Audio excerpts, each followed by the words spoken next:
So, I'm serializing a new book, and I have all of the fear and doubt and concern that I had when I released my first one. You'd think I'd be over this by now, but I'm not. So, if you don't mind, I would like to talk to y'all for a little bit about both the Shadow Phoenix Saga and what it's taken to get me here to release it again. Can you hear me? I have something to say.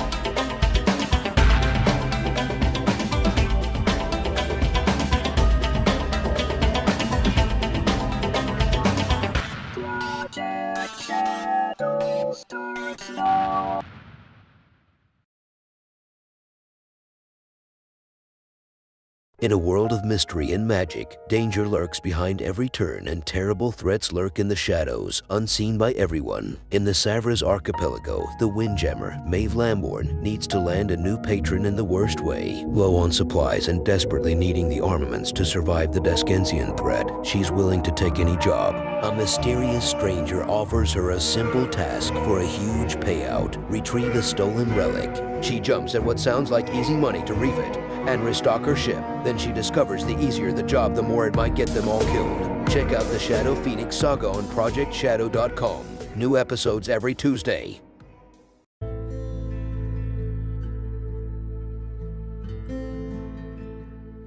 Hello everyone, my name is Charlie. I am a non-binary sci-fi fantasy author, and yeah, I have a new serial coming out. It's called the Shadow Phoenix Saga. It is available wherever your podcasts are found. At least it should be. If it's not, please let me know and I will correct that right away. Or you can go over to ProjectShadow.com and subscribe there. This is a big deal for me. This is a story that I love a lot, and some of you may be like, hey, Charlie, the name of this sounds familiar. Haven't you already done this? And the answer is yes, I guess. So yeah, the current swath of chapters that are coming out originally released on Kindle Vella. And I'm not going to rehash my adventures with Kindle Vella. You can check out either previous episodes of this podcast or head over to my YouTube channel and see my ups and downs with the platform. But long story short, they never went wide.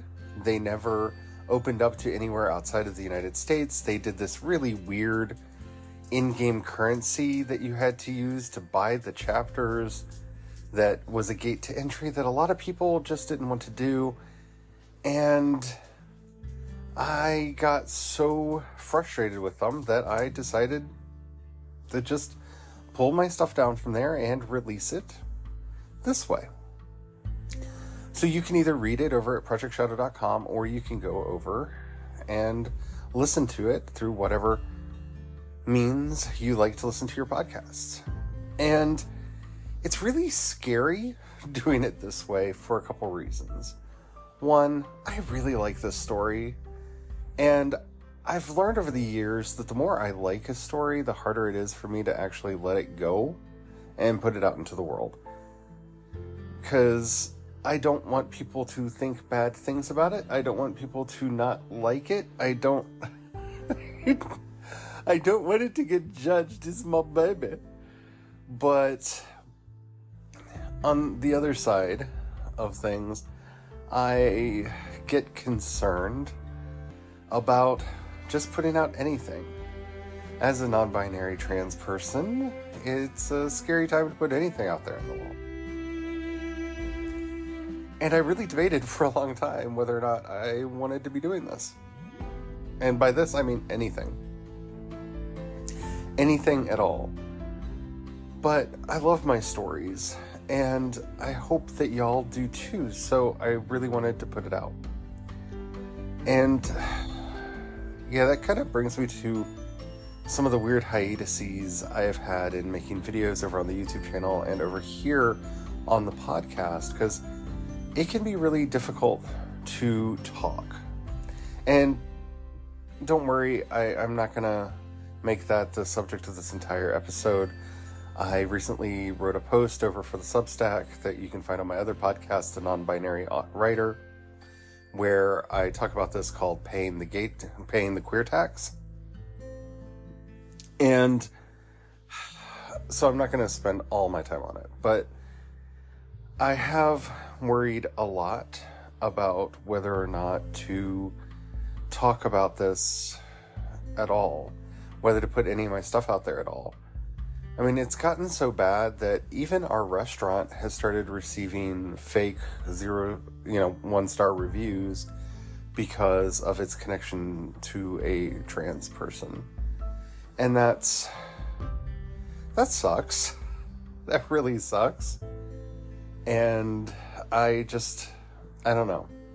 I don't want to disappear. I don't want to give in to the pressures that are mounting up, but there are a lot of pressures that are mounting up. So yeah, it was difficult to get to this place to actually put out a story and share it with all of you.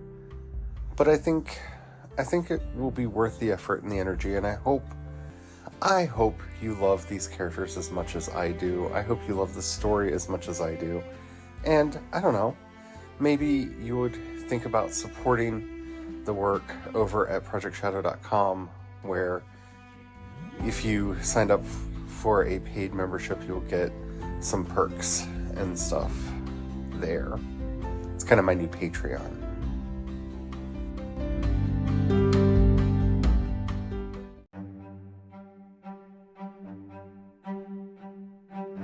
So the Shadow Phoenix Saga is going to tell the epic tale of the adventures of a group of ragtag heroes as they struggle and strive against the Shadow Phoenix Eterna as she attempts to invade their home. And I really don't know what else to say for spoilers right now. It's been part of the difficulty in talking about this series, is there are a lot of spoilers. And I'm trying to let things evolve on their own. Book 0, that we're in right now, the Prelude, Raid, starts us off meeting Maeve Lambourne and her crew on the OSV Buttercup as they are hired by Garland McGrath to go out and retrieve a relic that was stolen from the Nofrins by the Mephrei and return it to them. Sounds easy, doesn't it? All good fantasy stories start with a quest that sounds just ever so easy, and then snowballs and grows into other things. You can probably hear my cat in the background. She does this from time to time, but it's been hard for me to record, so I'm just going to roll through it, so I apologize for the kitty noises. I don't even know if they're going to make it through the noise filters, but I'm going to point them out just in case. So yeah, this story has been near and dear to my heart for a while. You may have heard me talk about the murder radishes and the magical furries. Yeah, that's the setting. This is my epic fantasy world where I am striving and struggling to create a fantasy setting that is free from the cis heteronormativity that we find in a lot of other fiction. And like with capitalism, where it's easier to imagine the end of the world than the end of capitalism, it's almost easier to imagine the end of the world than the end of cis heteronormativity, because we're just baked in it. It's just everywhere. And so, in trying to come up with a series and a setting where that is not even a little bit there, I'm not going to say that I have necessarily succeeded, because I want y'all's feedback. We have blind spots. We all have blind spots where we think that we're doing the right thing, we think that we're doing the good thing, and we done messed up. And in so many ways, that's one of the main themes of the Shadow Phoenix Saga. It's a lot of people who believe they're doing the right thing, who are really trying to do the right thing, to be the heroes that they, in their heart, long to be, but don't have all the information that they need and keep making mistakes. And I hope you love the story as much as I do. Now, I'm not vain enough to believe that there's anything original here. I'm pretty sure you could find antecedents for everything that I've done somewhere else in someone else's fiction, because there's just so much out there. But I have striven. I've worked really hard to not use many, if not most, of the magical species that one gets used to finding. With the exception of humans, I created all of the ethnic groups and species that we were going to be meeting, from the wonderful Tugwaddles to the Sadas to the Nefrir. And I only included humans because I felt like there had to be humans in the story, though as we progress, they actually become less and less dominant in the tale. But of course there are dragons, because there have to be dragons, and there are some more recognizable creatures in the story. But I wanted it to be a queer story. And I'm kind of proud in that I feel like I succeeded in that. I'm not sure. I don't think we can ever be sure. But at least in my heart of hearts, I feel like I did it. And that has to count for something, right?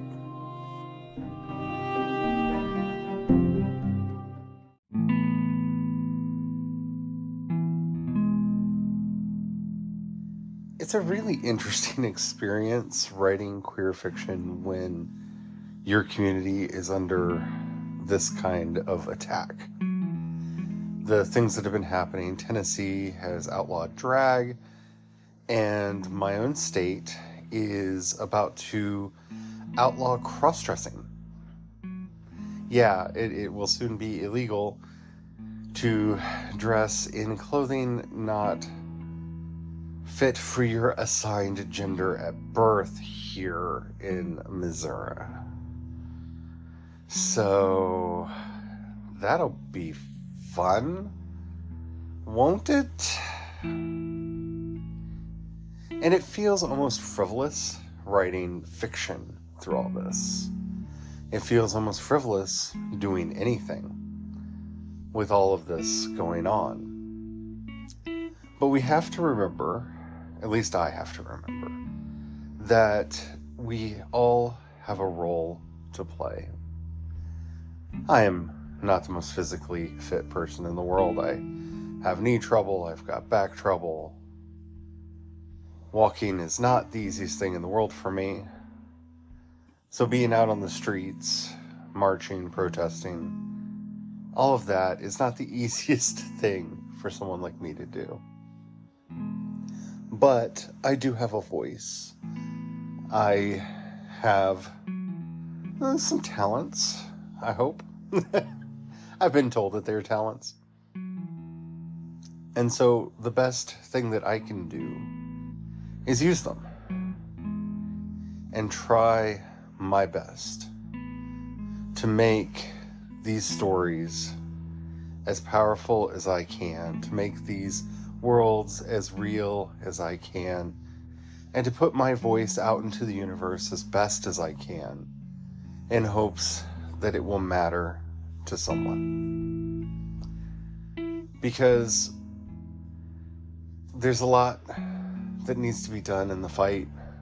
There's a lot that needs to be done in the struggle for equality, or at least non-discrimination, which I would take at the moment. Not like eternally, but it'd be nice to have a break. And if my fiction does nothing, then give a little bit of respite to a queer activist. That's good. People need to refresh, restore, and develop resilience. If my fiction can help somebody who has to hide and be in the closet, even for a second, feel a little bit more themselves because they got to read a queer book, I did my part. If my fiction can change someone's mind and help them see queer people as people, then again, I've done my part.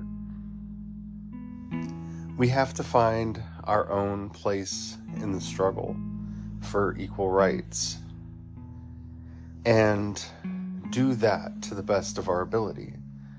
Not everyone is built in a way that we can be out there on the streets protesting, marching, pushing forward the agenda in that way. And look, I'm going to just embrace the agenda. I mean, the agenda is very simple. It's, could you please treat me as a human, please, please, and thank you, with a cherry on top, maybe even some whipped cream. There's nothing more nefarious than that, wanting to be treated equal. Whew, that riles some people up, doesn't it? But yeah, I just want to do my part. And I have no illusions that I'm doing a big part. But we don't have to always be doing the big part. We just have to do our part. And as long as each of us is doing our part, then we'll get there in the end. See, the thing that they're trying to do is to shut us down, to silence us, to make us quiet. And if they succeed in that, they win. And we can't let them succeed in that. So even with as little energy as I have, with as little strength as I have, I'm going to push through, and we're going to get there.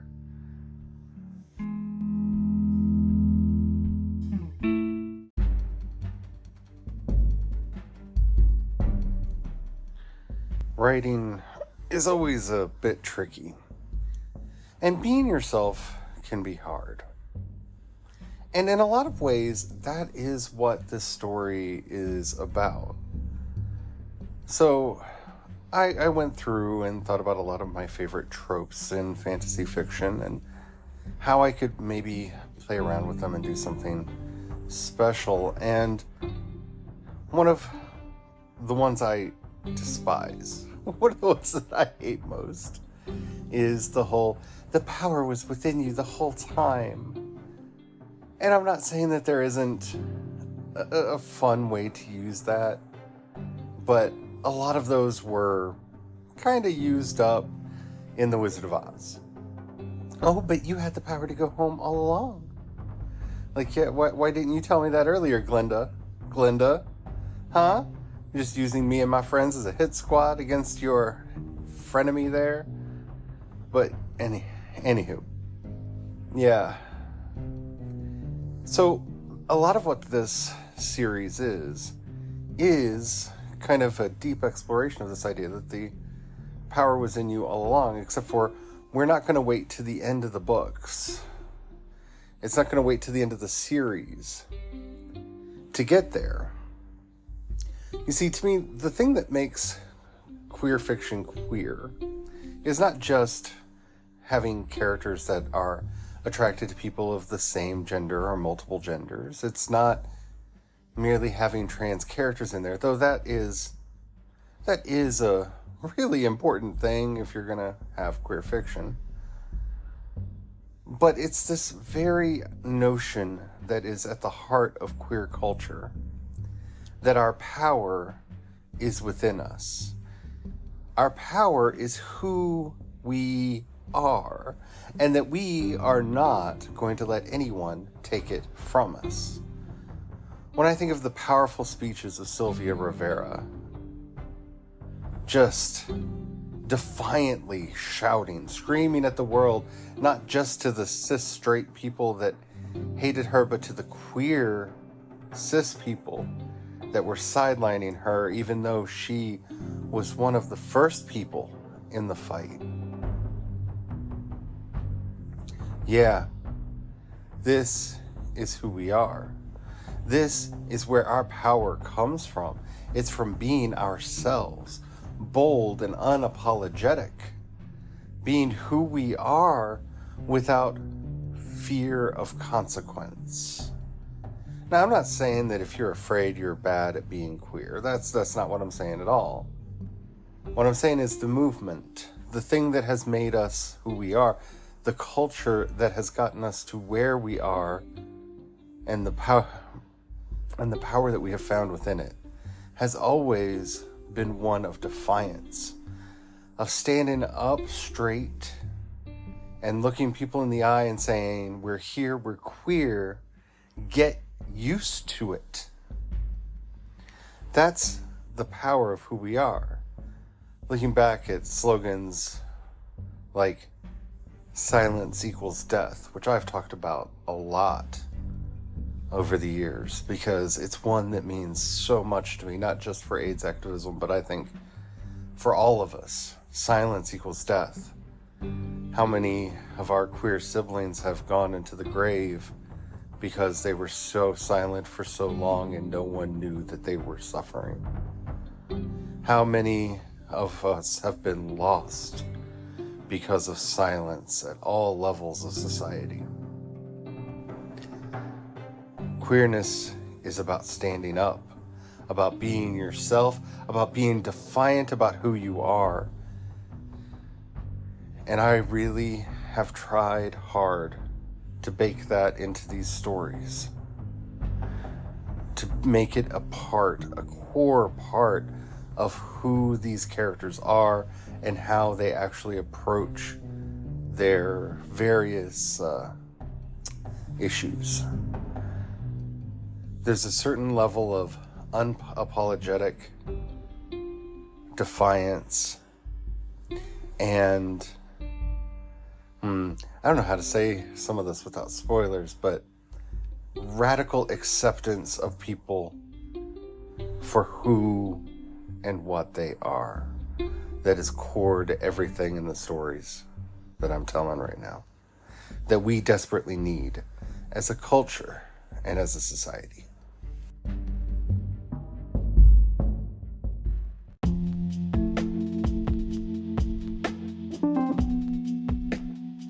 I don't want to give the wrong impression. I don't want anybody to think that I am trying to go for sympathy or the oh woe is me, because I'm not. I'm really not. I have it a lot easier than a lot of people out there. I'm not Abigail Thorne or Jesse Earl, who are just getting hate from every corner for no good reason. And there's so many other names that I could mention, but that's not what this is today. This is not a long list of people that are being unfairly attacked, even though Sophie from Mars just got unfairly attacked in the British press again. Yeah, it's difficult. And it just, when you know that there's a good chance that if you stick your head up above water, it's going to get chopped off. You ask yourself, do I want to stick my head up? Do I want to do that? But the other option is drowning. Do I want to drown? No. I don't want to do either. So we can swim around in hopes of finding a place where it's safe to put our heads up, or we can spring out of the waters like Namor and try to get some of our own peace and justice. But even that feels so far away sometimes. Even that feels so far away. And it's going to be a long road. None of us believes anything other than that. But we'll get there. And so more than anything, I want to be putting hope punk out into the world. I want my characters facing insane, if not impossible seeming odds.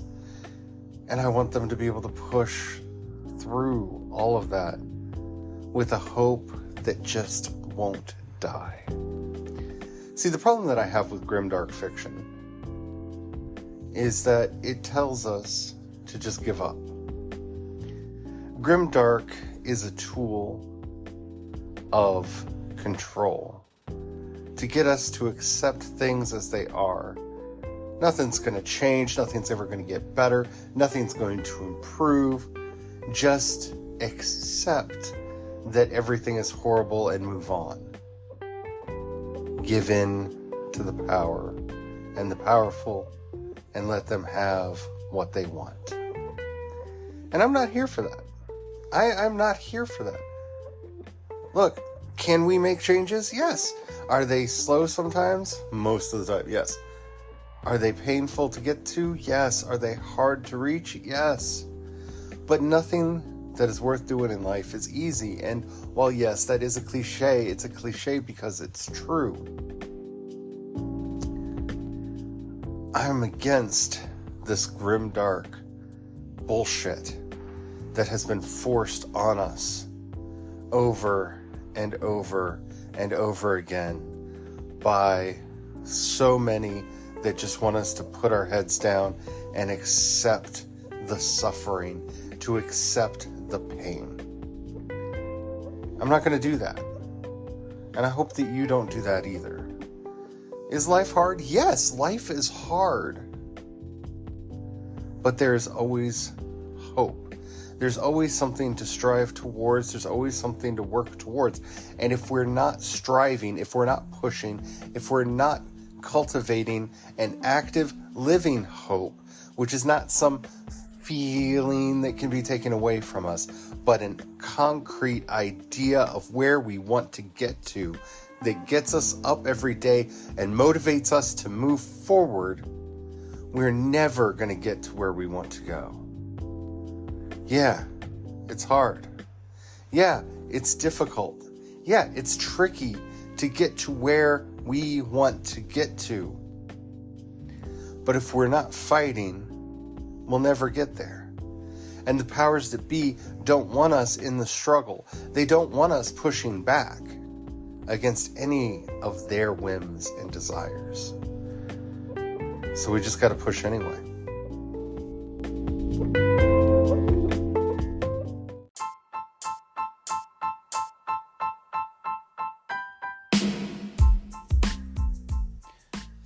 So yeah, this may not have been the best way for me to promote the book in the series, but it's the way that I felt was most appropriate, because it is really hard for me to be that person who jumps up and down and does the whole, hey, look at me, when there's so much going on in the world right now. So yeah, hey, look at what I did. It's over at projectshadow.com or in your podcast app, the Shadow Phoenix Saga. I hope you like it. But, subscribing to the podcast, either for the free or the paid version, is not going to save the world. Even though I, wish I could do that with my fiction. So yeah, stay in the fight. This book, this work, this podcast, well, these podcasts, if you're not following my other podcast, The Non-Binary Writer, you might want to head over there and check that one out as well. This is how we fight. This is how I fight. This is the energy and strength that I have. And I know some of my opinions are going to be not popular. I've got an episode I've been toying about for a while about a specific special episode of The Last of Us that I am just shocked at how many people liked it, when at least my husband and I and everyone that we've talked to about it found it extremely problematic. So I'm probably going to be doing an episode about that. And yeah, I realize a lot of this is not going to be popular, but I'm gonna have to just start letting this stuff off my chest, because that's why I started this podcast in the first place, was to have a place to talk, to air these thoughts that I didn't hear expressed in other places. And as always, I am struggling because I turned this into a weekly podcast so that I would have time to do other things, and this used to be a daily. And there's a big part of me that's wondering if I should go back to daily, because there's just so much going on that a lot of times it's hard for me to put an episode out, because I have Three Stooges syndrome where everything's trying to get through the door at the same time. And if I were recording dailies again, I would have the space for that. I don't know. I really don't know. I would love to hear from you all. Let me know what you think. I'm going to put a post over at projectshadow.com, a thread post for comments on this episode over there. So definitely head on over and let me know what you all think, where you're coming from on this, because the frustration is real in all things. And I hope you like the other work that I'm doing. It's been really, really busy. I took a job last year that I did not think would be taking up as much time as it has been. And also it has inspired me to do a lot more other work. And so that's been eating up a bunch of my time too. And if you're curious about that stuff and the more mystical, magical side of what I do, you can check me out at Creation's Paths everywhere. But including creationspaths.com, where I'm putting a lot of stuff over there as well. Not to mention the YouTube channel and stuff for that. It's been a lot going on, and I just want to say thank you for everybody who has not only stayed with me through all of this, but who has been showing their support and helping me to keep this stuff coming for you. I do highly recommend, though, if you are someone who has supported me either through Patreon or any of the others, that you move that over to projectshadow.com. One, I get a larger percentage of the money that you're giving, so less of your gifts go to the ether on that. But also, that's where I'm going to be delivering a lot of additional content. So, for example, for the Shadow Phoenix Saga podcast, every episode of the story is free, but is joined with a companion episode where I go on a deep dive into that chapter, into why it was written, why things happened the way they did, just a full behind the scenes episode for each chapter. So definitely check that out if that's something that you're interested in. But yeah, I have a new story out.